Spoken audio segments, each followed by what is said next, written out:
வணக்கம். செல்வகுமாரின் 2026 மற்றும் 2027 ஆண்டுகளுக்கான வானிலை முன்னறிவிப்பு நீண்டகால வானிலை ஆய்வறிக்கை.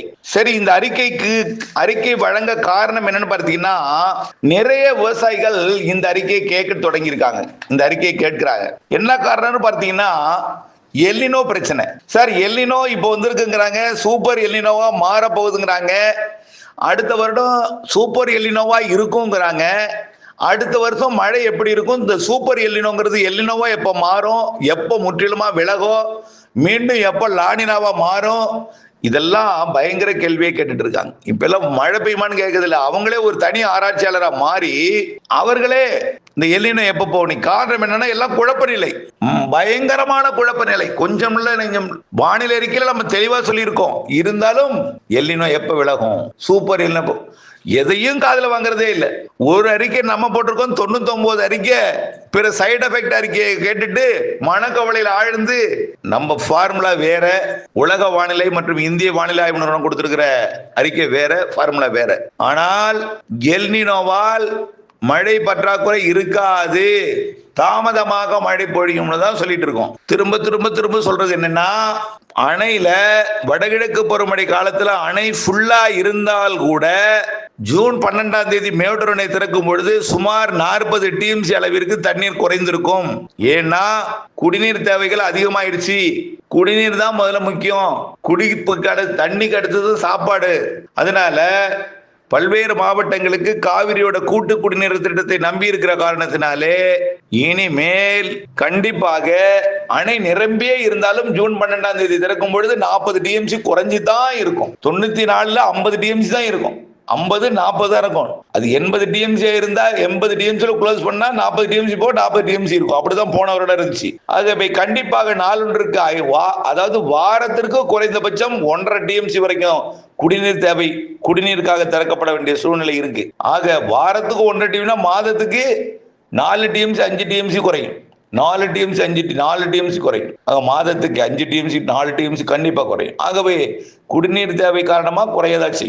எப்பொழுதுமே இந்த தேக்கி வைக்கப்பட்டிருக்க தண்ணீர் அப்படியே இருக்கும். 120 அடியில ஒரு 100 அடியாவது இருக்கும். இப்போ மிக இறங்கு முகத்துல போறதுனாலதான் அது உங்களுக்கு கஷ்டம் ஏற்படுது. நல்லா ஒண்ணே புரிஞ்சுக்குங்க, எப்பொழுதுமே ஜூன் ஜூலைல பெருசா தென்மேற்கு பருவமழை தீவிரம் இருக்காது. இதை தென்மேற்கு பருவமழைக்கு மலையோரம் இருப்பவர்களும் பயன்பெறுவார்கள். ஆனால் மறந்துடுறாங்க. ஆனால் சாரல் வரும், சுத்தமா ட்ரையா வெயில் அடிக்காது, கொஞ்சம் சாரல் இருக்கும். போன வருடம் வடகிழக்கு பருவமழை உள் மாவட்டங்கள்ல கொஞ்சம் ஒதுக்கி விட்டு போயிட்டு, இலங்கையை கடந்த நிகழ்வு ஜிக்ஜாக் போட்டு கடலை ஆட்டம் போட்டுட்டு கரையை கடந்து அது அரபிக்கடல் நோக்கி போகும் பொழுது கூட அது சரியான மழை பொழிவை கொடுக்காம பாலக்காட்டு கணவாய் அப்படி எல்லாம் ஏமாத்திட்டு போயிடுச்சு. அப்போ ஏரி குளங்களா அப்ப கடந்த வருடமும் நிரப்பல, திண்டுக்கெல்லாம் வறட்சியில விட்டுட்டே போயிட்டு, புரியுதுங்களா? இலங்கையை மட்டும்தான் வரைபடத்துல மாத்தி வச்சுட்டு போயிட்டு, அதனால ஏற்படுற பிரச்சனை இப்போ தொடருது. அதனால ஏற்பட்ட பிரச்சனை தான் தொடருது. ஆனால் எப்பொழுதுமே பருவமழை தொடங்கும் பொழுது மழை பெய்யும். தொடங்கிட்டுன்னா பருவமழை முன்னேற்றத்துல தான் இருக்கும். பருவமழை எப்போ வட இந்தியா முழுவதும் தொடங்கி பாகிஸ்தான் எல்லையோரம் தொடங்கி பாகிஸ்தானையும் குளிர்விக்கிறது எப்பயோ அப்பதான் பருவமழை தீவிரமடை. இன்னும் முழுமையா பாகிஸ்தான்ல குளிர்விக்கல, குஜராத் வரைக்கும் தான் குளிர்விச்சிருக்கு. குஜராத் வரைக்கும் தான் வெள்ளம். இப்ப வரப்போது பாருங்க, இந்த நிகழ்வு போய் பாகிஸ்தானை குளிர்விக்கும். பாகிஸ்தானை குளிர்விக்கலன்னா கூட பரவாயில்ல, பாகிஸ்தானுக்கு மழைப்பொழிவை கொடுத்து அந்த பாகிஸ்தான் எல்லையோர வடமேற்கு இந்திய பகுதியை குளிர்வித்து விட்டு பிறகு படிப்படியாக அது காற்று களைய தொடங்கும். அந்த நிலை எப்பொழுதுமே ஆகஸ்ட் மாதம் தான் இருக்கும். நமக்கு எப்பொழுதுமே மேட்டூர் அணை எப்போது நிரம்பும்னு கேட்டா ஆகஸ்ட் 15 தான் எல்லா வருடமும் சொல்லியிருக்கிறோம். கடந்த வருடம் மட்டும்தான் ஜூன் ஜூலையிலே நிரம்பும்னு சொன்னோம், நிரம்பினுச்சு. இந்த வருடம் எல்லா வருடமும் ஆகஸ்ட் ஆடிப்பெருக்குக்கு பின்னாடி தான், ஆகஸ்ட் 15க்கு பின்னாடி தான். பல ஆண்டு ஆடிப்பெருக்குக்கு மட்டும் தண்ணி திறந்து விட்டு இருக்காங்க, ஆடிப்பெருக்கு கொண்டாடுவதற்கு மட்டுமே திறந்து விட்டு இருக்காங்க. அதை திறந்து விடும்போது என்ன ஆகும், திடீர்னு மழை பெஞ்சிடும். ஆடிப்பெருக்குக்கு மட்டும் ஒரு ஜீவோ போட்டு திறந்து விடுறதுக்கு ரெடி பண்ணுவாங்க. திடீர்னு பார்த்தீங்கன்னா கர்நாடகாவில் வெள்ளம் வந்துடும். அப்புறம் ஆடிப்பெருக்கு திறக்கிறத விட சேர்த்து அப்புறம் பாசனத்துக்கும் திறந்து விட்ட காலமும் உண்டு, புரியுதுங்களா? எப்பொழுதும் ஆகஸ்ட்ல மழை பெய்யும். இந்த வருடமும் அப்படிதான் ஆகஸ்ட்ல பெய்யும். உங்களுக்கு இந்த எல்னினோ கொடுத்த ஒரு மீடியாவா? ஐயோ பாவம் விவசாயிகள். நேற்றைக்கு 92% மேகங்கள் உருவாயிட்டான், மேகம் படையெடுத்து வருதான், இந்தியாவை மூழ்கடிக்க போகுதான் அப்படின்னு ஒரு விவசாயி கேட்கிறார். தலைப்புச் செய்திகளை பார்த்து அதன் மேல இருக்கிற செய்தியை பார்த்து பயப்படாதீங்க. நமக்கும் சொந்தமா அந்த பகுத்தறிவுங்கிறது ஒன்று வேண்டும், இல்லை என்று சொல்லவில்லை. நீங்க அச்சப்படுறீங்க எல்லா தகவலையும் கேட்டு. வேண்டவே வேண்டாம். கண்டிப்பாக பருவமழை மெல்ல இன்க்ரீஸ் ஆகி பின் பருவமழையாக ஆகஸ்ட் 1 இன்னும் கொஞ்சம் கூடி, ஆகஸ்ட் 2, 3, 4, 5 இன்னும் கொஞ்சம் கூடி, கொஞ்சம் ஒரு நிகழ்வு அந்த பக்கம் விலகி போன கொஞ்சம் தொய்வானது போல் தெரிந்து அடுத்தடுத்த நிகழ்வுகள் வடக்கு வங்கக்கடல் பகுதிக்கும் ஒடிசாவிற்கும் ஆந்திர பிரதேசத்திற்கும் ஆகஸ்ட், செப்டம்பர், அக்டோபர்ல வந்து ஆகஸ்ட் 15 மேல அடுத்தடுத்து வந்து செப்டம்பர்ல நிறைய வந்து அக்டோபர்ல வந்து தென்மேற்கு பருவமழையை தென் மாநிலங்கள்ல தீவிரப்படுத்தும். ஆந்திர பிரதேசத்துல இருக்கிறவங்களுக்கு கேளுங்க, உங்களுக்கு எப்ப தென்மேற்கு பருவமழைன்னு செப்டம்பர்னு தான் சொல்லுவாங்க. செப்டம்பர் தான் சொல்லுவாங்க. ஆந்திர பிரதேச பருவமழை செப்டம்பர். வட இந்தியாவுக்கு போயிட்டு பின்வாங்குற போதுதான் செப்டம்பர்ல பெய்யும். ஆந்திர பிரதேச வெள்ளப்பெருக்கெல்லாம் ஏற்பட்டிருக்கு தெலுங்கானாவெல்லாம். அப்பதான் ஒடிசாவுக்கும் ஆந்திர பிரதேசத்திற்கும் அதிக மழை பொழிந்திருக்கு. காரணம் என்னன்னா, நீராவியை நீராக மாற்றுவதற்கு உயரழுத்த குளிர்காற்று வேண்டும். அப்பதான் இமயமலையிலிருந்து குளிர்காற்று கிடைக்கும், நீராவியை நீரா மாற்றும். அந்த அடிப்படையில தான் நமக்கும் ஆகஸ்ட், செப்டம்பர், அக்டோபர்ல தான் அதிக மழை தென்மேற்கு பருவமழை பொழின்னு சொல்றோம். நாம இந்த வருடம் இந்த 1ஆம் தேதியிலிருந்து பெய்த மழை அணைகளை கபினியை நிரப்புவதற்கு வாய்ப்பு இருக்கு 10ஆம் தேதிக்குள்ள, ஆகஸ்ட் 10க்குள்ள. ஆனால் KRS நிரப்புவது தாமதம் அடையும். ஏன்னா அது பெரிய அணை, தண்ணீர் குறைவா இருக்கு. இருந்தாலும் அதுவும் ஆகஸ்ட் இறுதியில நிரம்புவதற்கு சாதக சூழல் அதிகமா இருக்கு. காரணம், ஆகஸ்ட் இறுதியில ஆகஸ்ட் 15 தேதிக்கு மேல அடுத்தடுத்த நிகழ்வுகள் ஒடிசாவிற்கு வரும். தென்மேற்கு பருவமழையை கர்நாடகாவிலையும் கேரளாவிலையும் தீவிரப்படுத்தும்.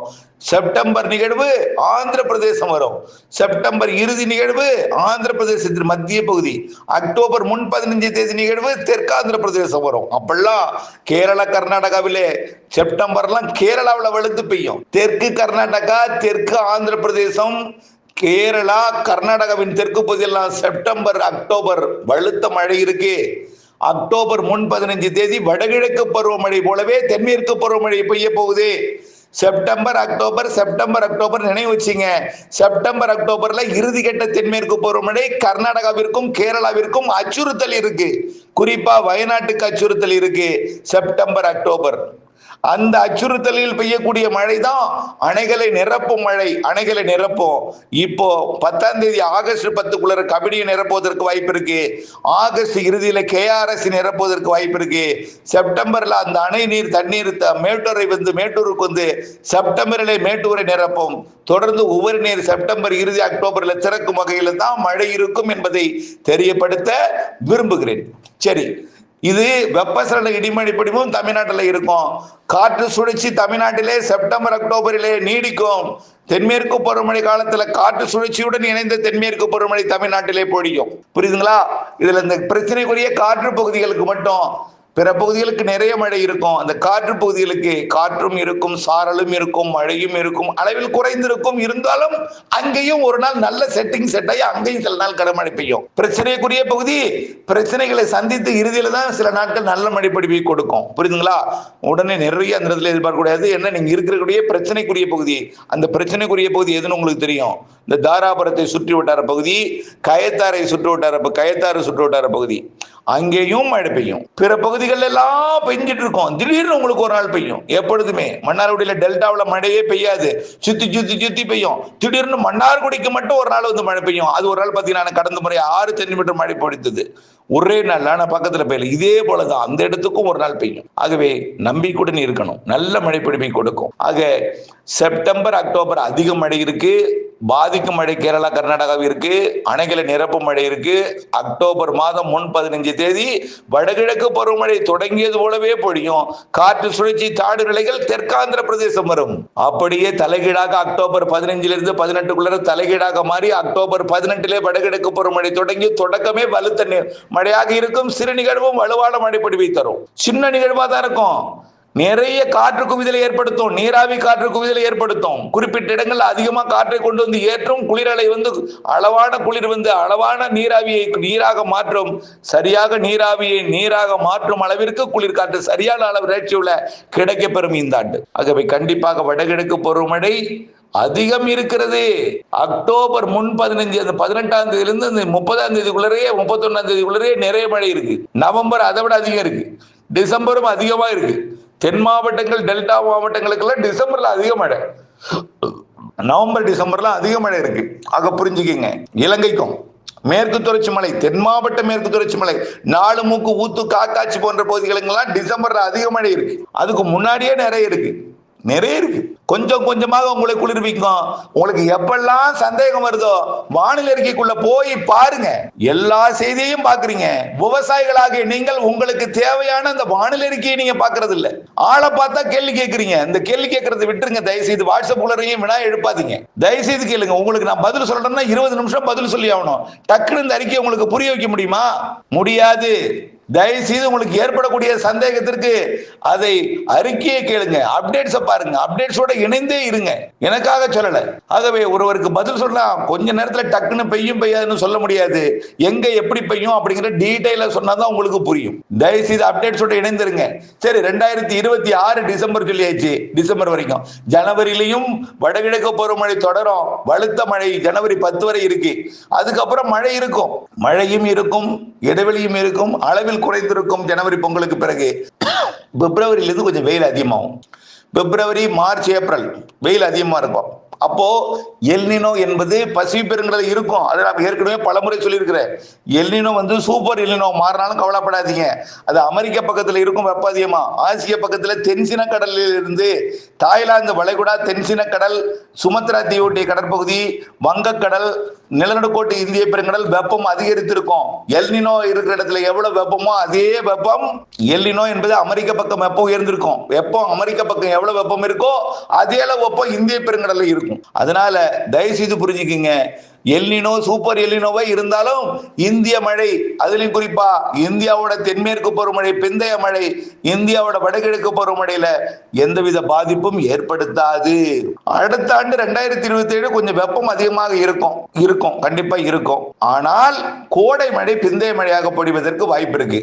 ஜனவரி மாதம் வடகிழக்கு பருவமழை நிறைவடையும் பொழுது வங்கக்கடல், அரபிக்கடல், நிலநடுக்கோட்டு இந்திய பெருங்கடல், தெற்கு இந்திய பெருங்கடல் இதெல்லாம் வெப்பம் எவ்வளவு இருக்குன்னு பார்க்கணும். ஜனவரி மாதத்துக்கு பிறகு தெற்கு மார்ச் 21 வரைக்கும் நிலநடுக்கோட்டுக்கு தெற்கே இருக்கக்கூடிய இந்திய பெருங்கடல்ல நிகழ்வு எப்படி உருவாகுது, அங்கே உள்ள நீரோட்டங்கள் எப்படி பயணிக்கிறது என்பது எல்லாம் பொறுத்து தான் எல்னினோ அடுத்த வருஷம் இருக்கும்.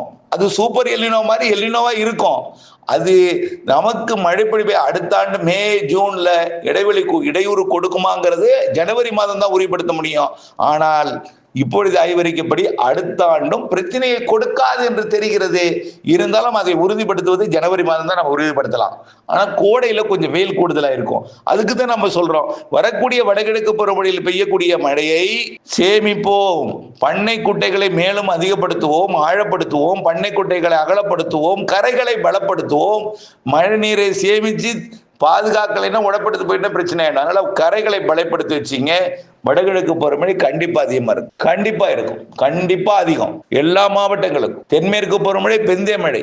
நேற்றைக்கு நம்ம மழை பெய்யும் சொன்னா பெய்கிற இடத்துலயே நம்பிக்கை வந்திருக்கும். கடந்த சில நாட்களாகவே கடலூர் உள்ளிட்ட பகுதிகளுக்கும் பெய்துட்டு இருக்கு. அது அப்படியே மரக்காணத்திற்கும் சென்னைக்கும் இடையிலையும் அப்பப்போ மழை பெய்து கொண்டே இருந்தது. நேற்றைக்கு கொஞ்சம் கூடுதல் பரப்புல பெஞ்சிருக்கு. இப்படியே மழை படிப்படியாக அதிகரிக்கும். காற்று பகுதிக்கும் கிடைக்கும், ஆனால் உடனடியாக கிடைக்காது. தென்மேற்கு பருவமழை படிப்படியாக அதிகரிக்கும். வெப்ப சிலமழை தொடர்ந்து கொண்டிருக்கும். 2027 ஜனவரி வரை நல்ல பிரச்சனை இல்லாத மழை இருக்கு. அதுக்கப்புறம் வெயில் கொஞ்சம் கூடினாலும் பருவமழை தென்மேற்கு வடகிழக்கு நல்லதா இருக்கு.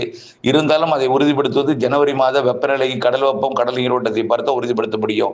இருந்தாலும் பிளஸ் சாதகமா இருக்கத்தான் வாய்ப்பு இருக்கு 2027 என்பதை தெரியப்படுத்த விரும்புகிறேன். இணைந்தே இருங்கள் அப்டேட்ஸுடன். நன்றி.